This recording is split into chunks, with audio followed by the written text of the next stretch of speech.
Bueno, para complementar lo que comentaba nuestra colega en parte de la cuestión física, ahora empatándolo con el tema mental, porque es un hecho que la fibromialgia es una combinación de ambas y lo ideal es trabajar en mancuerna para poder atender al paciente no nada más con los temas físicos, sino también los mentales, porque unos se llevan entre las patas a los otros y viceversa. Voy a tratar de ser breve para no repetir la parte orgánica, por así decirlo. Entonces, hasta hace realmente poco es que por fin se decidieron que la fibromialgia sí era una enfermedad real. De hecho, hay descripciones desde 1992 sobre estos casos y sin embargo fue cambiando de nombre y apellido y como que no se ponían de acuerdo. Y fíjense, es la OMS hasta el año 1992 que finalmente dice sí existe, sí es real. Ok, entonces decíamos que la enfermedad tiene síntomas musculoesqueléticos, como mencionaba la doctora, y también van acompañados de síntomas del estado de ánimo. Ahorita vamos a hablar, sobre todo depresión, ansiedad, pero también otros cuantos. Afecta también la parte cognitiva, es decir, la parte de la memoria y las funciones ejecutivas del lóbulo frontal y prefrontal.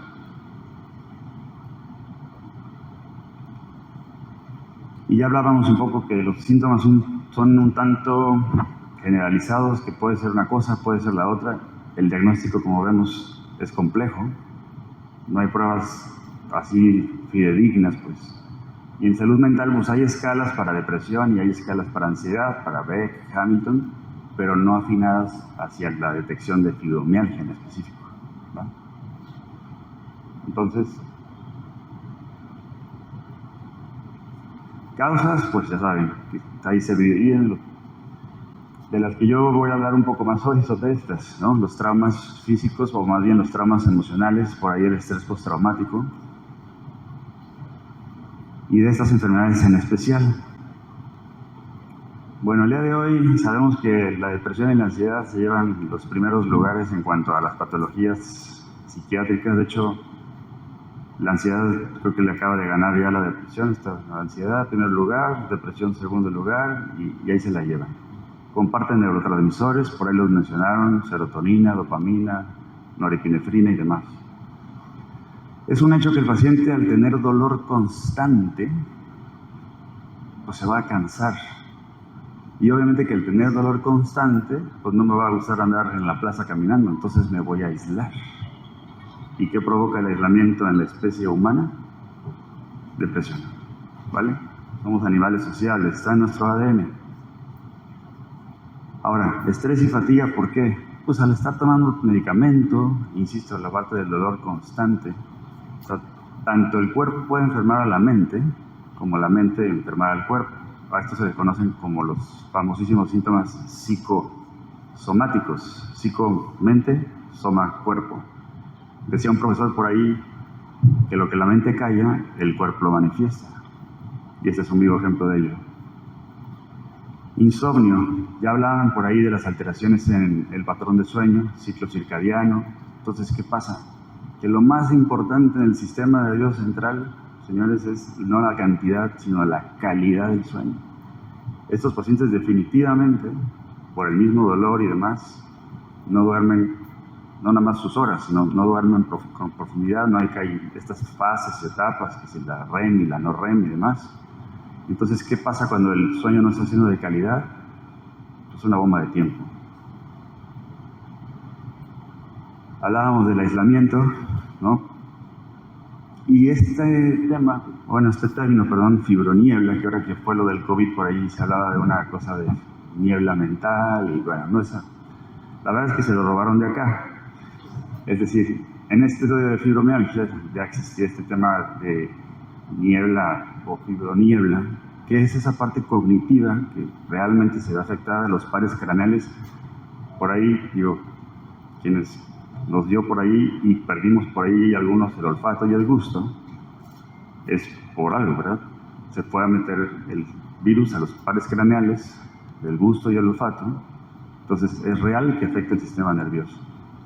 De ahí la famosa brain fog, Pero esto es algo que no nada más presenta el COVID, esto es algo que también se da en fibromialgia.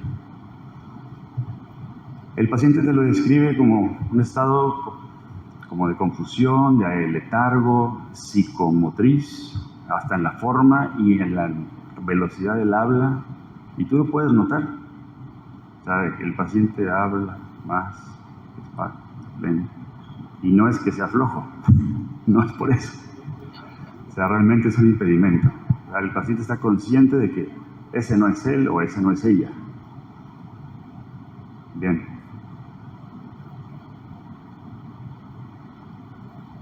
Tratamientos. Ya vimos que la parte farmacológica, bueno, tiene ahí su rebanada del pastel y está muy bien, yo como paliativo. ¿Qué otras cosas podemos hacer por ellos? Bueno, definitivamente el acompañamiento psicoterapéutico, en específico la terapia cognitivo-conductual, digo, no es la única, pero es de la que más evidencia hay. Esto que está, yo sé que un poco esotérico y quizás holístico, pero sí funciona. La famosa meditación, mindfulness, es un hecho que también ya con evidencia científica de que hay mejoría significativa. Los medicamentos, que hay una amplia gama, que ahí compartimos los reumatólogos, los internistas, los psiquiatras y demás. Y la parte de la socialización que mencionaba, insisto, estos pacientes, al estar con este dolor constante, molestia constante, van a tender a aislarse, a no querer salir, viajar, comprar, hacer sus vidas. Y el aislamiento tarde o temprano los va a llevar a depresión. Entonces, la idea es formar grupos de apoyo y, ojo, dice actividad física, sí, pero moderada. Es decir, no más de 150 minutos a la semana, que serían 3 veces por semana, caminar 1 hora. Es decir, hay más beneficio del ejercicio moderado que del ejercicio intenso. Por las famosísimas endorfinas también por ahí.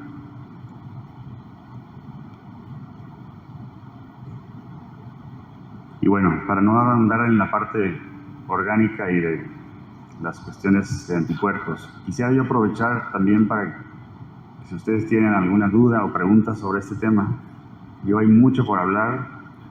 Insisto que esta patología no se habían decidido si sí integrarla o no integrarla como un diagnóstico, hasta hace relativamente muy poco.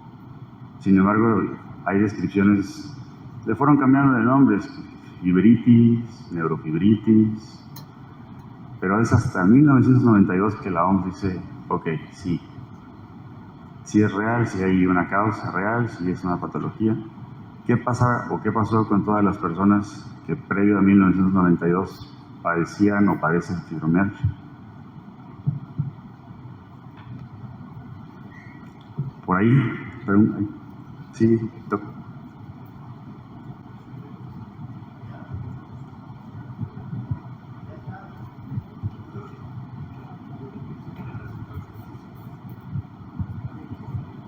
Bueno, perfecto, ya se quiere llevar el micrófono. Bueno, muchas gracias, doctor. Sí, muy gusto. Muy amable. Perdón. Vamos a tener un momento de preguntas. Le invitamos a la doctora Nayeli también, si gusta estar con nosotros, por si hay también alguna pregunta para ella. Adelante. Ahora sí, Arturo. Perdón que haga un comentario. Adelante, sí. A lo mejor fuera de tiempo para los muchachos.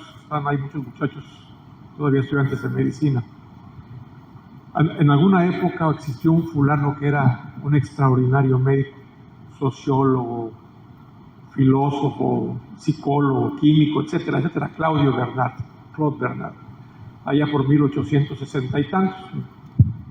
Yo en plan de broma digo que era mi cuate. No, yo no había nacido en esa época.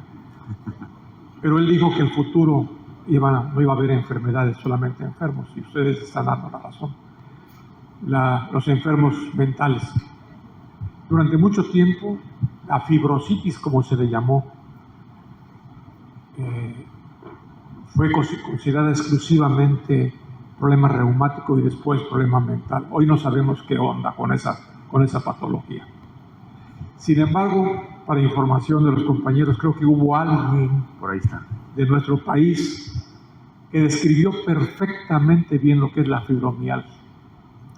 Basta y sobra con que se tomen un minuto de su tiempo, busquen en el Google, pidan que les muestre el Google la venadita de Frida Kahlo y ustedes se van a dar cuenta lo que es la verdadera descripción de la fibromialgia. Frida Kahlo, esa mujer que hizo historia en nuestro país a nivel mundial, tenía fibromialgia, fibrositis reumática o como ustedes quieran llamarla. ¿Y cómo decimos que la venadita lo muestra? Porque la venadita tiene en su cuerpo insertadas 11 flechas, que eran los sitios donde Frida Kahlo, antes de sufrir aquel accidente automovilístico, se quejaba amargamente. Primero fueron 11, luego la Asociación de Reumatólogos a nivel mundial dijo que no, que eran 14. Y yo me quedé en 18 puntos dolorosos. Yo también por ahí me quedé. Hoy ya no sé cuántos son. Creo que la última definición dice que son 30,000, porque todo le duele el cuerpo. El problema de la fibromialgia, así como usted lo escribió magistralmente, doctora, y usted, doctor, Gracias. es hoy día de mucha estirpe. Todavía no sabemos qué onda, qué lo está originando. No sabemos si hay anticuerpos que lo estén generando, porque no se han inventado las pruebas para demostrar esos anticuerpos.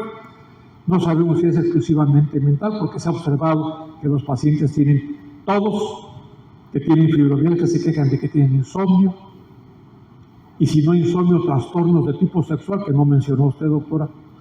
Las mujeres, principalmente las mujeres, se quejan de una cierta alteración en el aspecto sexual.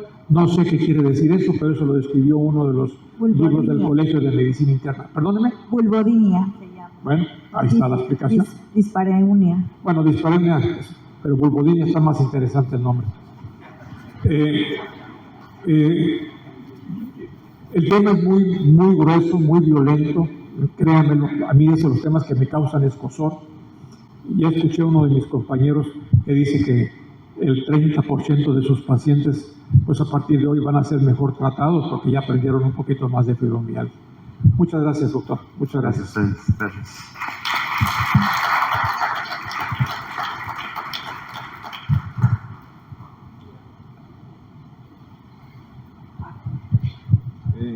Sí, pues bueno, felicidades a ambos por la exposición. Este es un tema muy importante para nosotros y pues yo no sé, esa estadística que daba usted, doctora, de 1%, creo que fue hace como 20 años, ¿no?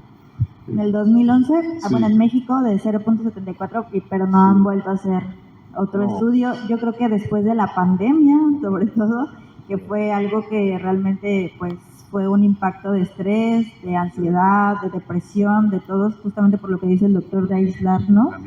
O Ha sea, aumentado mucho, sí, y yo la verdad, si yo mandara a mis pacientes con fibromialgia a los reumatólogos, pues la verdad me quedaría con el 30% menos de pacientes. Hay mucha fibromialgia, o no sé si yo sobrediagnostico, pero incluso cuando tomamos la presión, algunas pacientes se quejan de dolor, y eso nos debe de repente levantar así, prender unos foquitos rojos, porque esa paciente probablemente pueda tener un síndrome de dolor generalizado.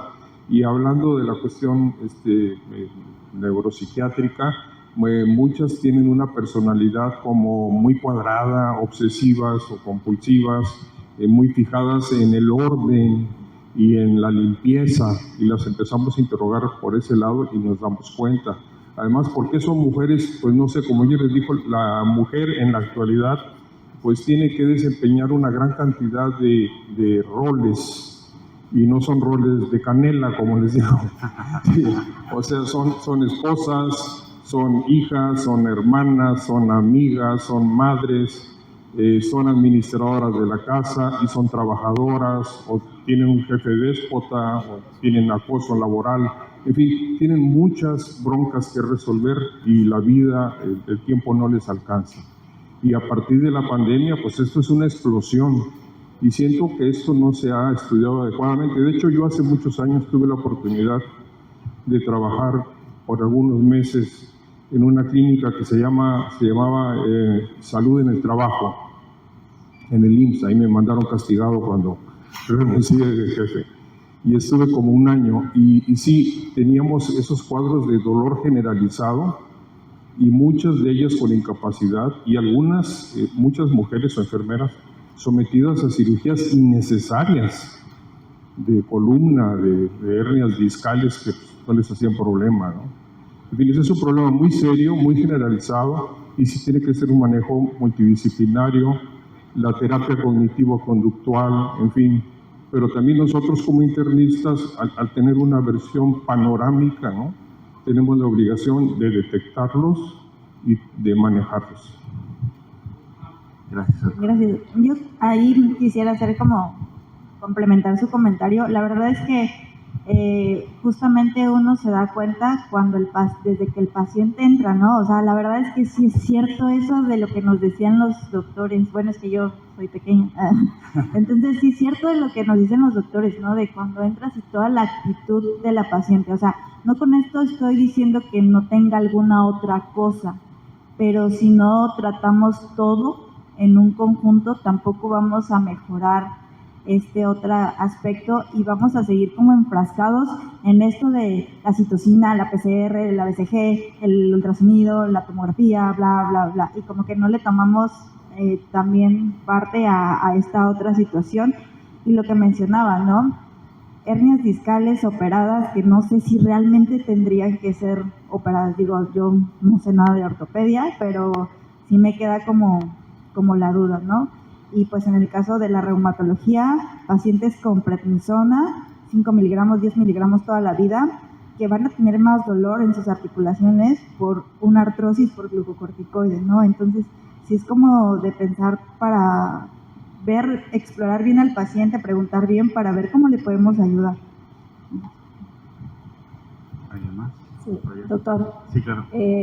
Pues ya se mencionó que el tratamiento puede ser con duloxetina, pero mi pregunta sería si valdría en algunos casos asociarla con amitriptilina, quizá en los casos más que no evolucionan tan bien, ¿no? El asunto es que son ambos, amitriptilina y duloxetina, son inhibidores de la recaptura de serotonina. La amitriptilina pertenece a la familia de los tricíclicos y la duloxetina a los inhibidores selectivos de la recaptura de serotonina y norepinefrina. ¿Qué es lo que puede pasar? Que se potencialicen o que el paciente pueda por ahí tener efectos secundarios por mezclar dos antidepresivos, aunque son de familias distintas y de mecanismo de acción diferente. Puedes hacer ahí un síndrome serotoninérgico. La dosis de amitriptilina que se recomienda sé que son bajitas. Sí, yo lo que hago, sí vigilo mucho los efectos adversos de los pacientes porque si no dejan el tratamiento. Y como justamente tienen esta personalidad de aprensividad y demás, o sea, esto lo aprendí con la práctica, nadie me dijo eso, ¿no? Pero como son aprensivos y todo esto, pues no te conviene que te dejen el tratamiento. Entonces lo que hago, inicio con dosis bajitas de pregabalina, citarlos en medio privado si se puede 3 semanas, en medio público pues es como más complicado, pero citarlos en 3 semanas y ver cómo les fue con el medicamento, avisarles cuáles son los efectos adversos que puede presentar para que tampoco entren en más ansiedad, porque eso también pasa. Entonces hay que explicarle como que todo al paciente y si no presenta efectos adversos subirle la dosis y así sucesivamente, y si no se le quita el dolor, yo la verdad es que sí les aumento la amitriptilina, pero igual después de aumentarle los cito 3 semanas y veo cómo van del dolor y todo esto. Pero algo que es muy importante es, yo por el mejor medicamento que le ponga, si usted no va al psicólogo,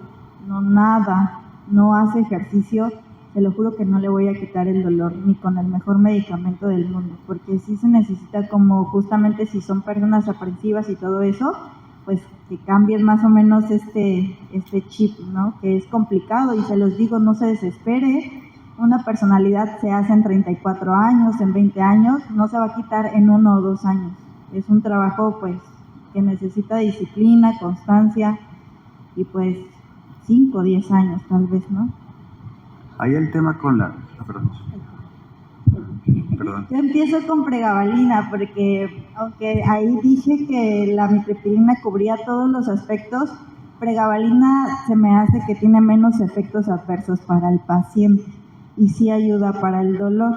Ahí lo único que vigilo es somnolencia y que amanezcan así como todas borrachitas. Si eso pasa, hay presentaciones en gotitas o hay presentaciones de 50 miligramos. Inicio con esas dosis y poco a poco las voy como sensibilizando porque es real, bueno, no sé usted, doc, pero es real que sí disminuyen los efectos adversos conforme pasa el tiempo. Con el tiempo los efectos adversos tienden a ser pasajeros, pero sí, de preferencia. Ahora hay una presentación incluso de 50 miligramos, porque antes nada más existía 75 y 150, y los pacientes pues suelo, ¿no? Entonces pues no. Y con la duloxetina también hay 30 y 60 miligramos, precisamente por eso. La FDA primero dijo que la dosis terapéutica era 30 miligramos, ahora creo que ya dijo que siempre no, que la de 60, pero bueno, lo que dice el libro es una cosa, pero aquí el paciente es el que manda. ¿A dónde voy con lo de la duloxetina? ¿Por qué la duloxetina? Son antidepresivos duales, o sea, inhibidores de la recaptura de serotonina y norepinefrina. ¿Por dónde está el secreto ahí, por así decirlo? ¿Qué pasa? Que el dolor viaja por la misma autopista por donde viajan las emociones, llamados cordones posteriores. Entonces, ¿por qué es que la duloxetina resultó ser una maravilla para la fibromialgia? Porque su mecanismo de acción implica viajar por esa misma autopista donde viaja la parte de la depresión y la ansiedad, vamos a ponerlo así, y también viaja el dolor. Cordones posteriores.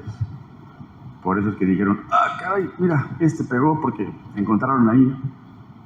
La verdad es que no es el único dual que puede ayudar, pero con esto fue que dijeron, oye, pues pasan ahí diario uno para acá y otro para allá, ¿no? Vamos a hacer la prueba. Ahí está, por eso la parte terapéutica, por así decirlo. Pero no cura, solo trata. Buenas tardes. Mi pregunta es para los dos ponentes. Quisiera saber si hay algún estudio, si están pensando que tiene la mente mucho que ver aquí como una enfermedad, de alguna manera psicológica o psiquiátrica, como le queramos llamar, además del aspecto orgánico, si hay algún estudio con respecto a manejo con hipnotismo, con hipnosis. Hay estudios, pero no concluyentes, no en cuanto a que sean al menos significativos, no que no funcionen, ojo, pero de lo que ya sabe, hay evidencia y lo que sea sostenible, que es la TCC.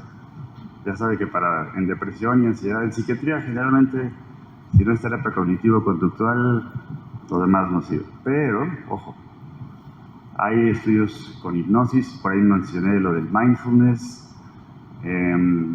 hay terapias de relajación, o sea, la verdad es que hay que probar un poco de todo. Yo no me cierro la posibilidad. Sí hay estudios, no concluyentes, ya sabes, se requiere más información, bla, bla, bla. Pero bueno, no pierde uno nada en sugerirlo. Yo con lo que mencionaba, somos los médicos, a veces nos pasamos mucho de estudios, ¿no? Tuve una vez una paciente que me dice que yendo a la iglesia mejoró la sintomatología, dejó la pregabalina porque entendió que el estrés, la ansiedad y el estilo de vida que llevaba era lo que le ocasionaba el dolor. Entonces, yo creo que cada individuo es diferente y más bien hay que como identificar qué le puede dar tranquilidad, qué le puede dar como un traje a la medida, ¿no? Un poco como cuando vas al sastre y le subes tantito el dobladillo y ahí le vas. O sea, tardar de hacer un traje a la medida, digo, es complejo, pero esto es muy real. Muchas veces con la mejora en su estilo de vida, o sea, la mejoría tanto física como emocional es significativa. Y no estamos dando tanto chocho como dicen por ahí, pero sí hay una parte que definitivamente no podemos hacer ni nosotros ni el medicamento, la tiene que ser el paciente. Sin embargo, le va a costar 3 veces más llevarlo a cabo por el mismo estado anímico. Sí, adelante. Sí, gracias. Felicidades a los ambos ponentes, excelente. Yo quiero hacer una pregunta así, un poquito más personal, dijera, en el aspecto de ustedes. Claro. Creo que ese problema es algo realmente complicado en el concepto de definir este paciente tiene fibromialgia, ¿no? Obviamente la historia clínica, los antecedentes, en fin. Pero, por ejemplo, la edad es muy importante. La edad y el sexo, sí. Sí, no es lo mismo cuando un paciente, dijera de mi edad, que ya se ha caído, que ha tenido algunos problemas ahí ortopédicos, ¿no? Que hay una persona de 30, estamos muy golpeados, ¿no? Entonces, a veces las secuelas traumáticas, molestias, ¿sí? Y en el aspecto, en la gente joven que no tiene esa historia, que tiene estos síntomas, y que llega pero bien profundamente la sintomatología, mi pregunta es, ustedes como reumatólogos, como psiquiatras, ¿qué tan conscientes o qué tanto ustedes pueden aceptar si este paciente tiene porque tenemos nosotros pacientes que a veces no quisiéramos ver, ¿no? ¿Por qué? Porque son muy complicados y te interrogas y te sacan síntomas aquí, de acá y de acá, y quieres hablar y casi no te dejan, ¿no? Entonces ahí te encuentras con un paciente de esos que dices, no quiero este paciente, ¿no? Entonces me pregunta es ustedes, ¿qué tan común es ese tipo de situación? Hablaban por ahí de rasgos de personalidad y bueno, van implicados mucho en esto. Sí, los rasgos histriónicos o histéricos en aquel entonces, las personas por ahí con rasgos obsesivos, no trastorno obsesivo compulsivo, sino rasgos obsesivos, las personas, bueno, con esta tendencia a la aprensividad, definitivamente son un target para que esto sea más probable que les acontezca. Y sí es muy complicado porque, pues obviamente, les duele todo y nada al mismo tiempo, ¿no? Y sí hay que tener mucha paciencia. Y bueno, tomar en cuenta que si el paciente está ahí es por algo. Puede ser, y es una buena pregunta, porque también hay cuestiones psicológicas donde hay una ganancia secundaria, que eso ya es una cuestión patológica, donde yo me escudo de mi enfermedad, digo, existe de todo. No es lo más común. O sea, si el paciente está ahí es porque le duele y dices, bueno, a ver, el dolor es real, no es que el paciente esté alucinando. O sea, el dolor, ¿no? Por ahí dicen que sí. El dolor físico y el dolor emocional son reales. Es decir, les puedo dar la neuroanatomía del dolor emocional. O sea, no es invento o cosa fantástica romántica. Hay áreas del cerebro específicas para dolor físico y también implicadas áreas neuroanatómicas para el dolor emocional. A propósito, hay un reumatólogo de apellido Martínez Lavín que él propone que una buena cantidad de pacientes con fibromialgia sufren en realidad de una neuropatía de fibras pequeñas, la cual no es tan fácil de demostrar. Y en cuanto, por ejemplo, pensé que ibas a hablar, Salas, que ibas a hablar algo del CBD, pero tenemos... Sí, también, por ahí también. Tengo por ahí alguna paciente que llegó y que estaba tomando CBD y le dije, bueno, ¿qué pasó? ¿Cómo le fue con el CBD? ¿Mejoró? Dice, no, doctor, sigo con el dolor, pero ¿sabe qué? Ya no me importa. Ya me valió. Sí hay una parte analgésica por ahí, que en algunos pacientes funciona muy bien. Sí, pero no se demostró eficacia significativa. O sea, sí le sirve bien, pero estadísticamente no tiene efectividad el CBD. Gracias, pues parece que el tema es muy interesante, tiene muchas todavía cosas que aclarar. Agradecemos a la doctora Nayeli y al doctor Luis Andrés su participación.